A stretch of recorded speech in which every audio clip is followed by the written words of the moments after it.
আমরা ওখান থেকে কোয়ালিফাই করে আসবো এই ধরনের কোনো আমি আশা আপনাদের দিতে পারছি না।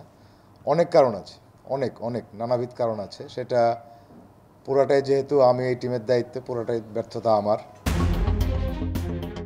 কতটা হতাশা জন্ম নিলে একজন চ্যাম্পিয়ন কোচ তার লক্ষ্য নিয়ে এভাবে বলতে পারেন? কতটা ক্ষোভ পুঞ্জীভূত হলে সব দোষ নিজের কাঁধে নিয়ে তার অসহায় আত্মসমর্পণ? অথচ বাংলাদেশ অনূর্ধ্ব-20 ফুটবল দলকে সাফ চ্যাম্পিয়ন করে এশিয়ান কাপ বাছাই নিয়ে বেশ বড় স্বপ্নই দেখেছিলেন মারুফুল হক।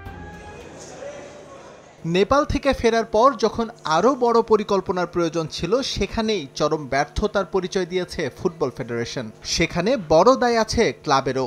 সবকিছু মিলে হযবরল পরিস্থিতি। মাত্র 3 দিনের অনুশীলনে স্বাভাবিকভাবেই প্রত্যাশিত লক্ষ্য নির্ধারণ করা কঠিন। আমি ফুল স্কোয়াডটা পেয়েছি হলো 3 দিন হয়েছে, 15, 16, 17 3 দিনের একটা টিম স্কোয়াড আমি ট্রেনিং করেছি।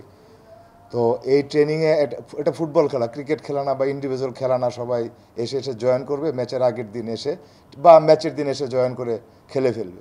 অনূর্ধ্ব-20 দলের বেশ কজন গুরুত্বপূর্ণ ফুটবলার ছাড়াই এশিয়ান কাপ বাছাই খেলতে যাচ্ছে বাংলাদেশ। একদিকে যেমন এই ঘাটতি পূরণ করা সম্ভব নয়, অন্যদিকে সময় স্বল্পতায় ভিয়েতনাম গিয়েও পাওয়া যাবে না পর্যাপ্ত অনুশীলনের সুযোগ। অ্যাজ এ হেড কোচ তাদেরকে বোঝাতে সক্ষম হই নাই আমার প্রয়োজনীয়তা, টিমের প্রয়োজনীয়তা এবং এই নেক্সট যে আমরা খেলতে যাচ্ছি কোয়ালিফাইং, সেটার ইম্পর্টেন্স। আমার ব্যর্থতা সেখানে, আমি বোঝাতে পারিনি ওনাদেরকে। আমাদের ফুটবল সিস্টেম, ফুটবল কালচার, এটা চেঞ্জ না হলে কোনো কিছু চেঞ্জ হবে না। আমাদের ফুটবল সিস্টেম কালচার চেঞ্জ করতে হবে আগে।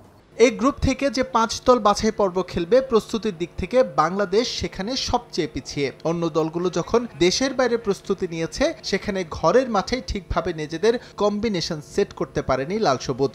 অবশ্য তারপরও আশা হারাচ্ছেন না অধিনায়ক। এখন আমরা ওই টিমের 4-5 জন প্লেয়ার এখন নাই আমাদের মধ্যে। তারপর নতুন যারা আসছে, আমরা প্রিপারেশন নিয়েছি ইনশাল্লাহ কোয়ালিফাই করার। ইনশাল্লাহ দেখা যাক কি হয়। আর কি 4-5টা প্লেয়ারের জন্য আর কি আমাদের একটু গ্যাপ হয়ে যাবে আর কি।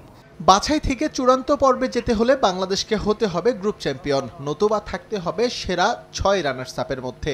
সে কাজটা মোটেও সহজ হবে না, কারণ এই গ্রুপে মারুফুল হক শিষ্যদের সামলাতে হবে সিরিয়া, ভিয়েতনামের মতো প্রতিপক্ষ। এস এম ইকবাল, সময় সংবাদ, ঢাকা।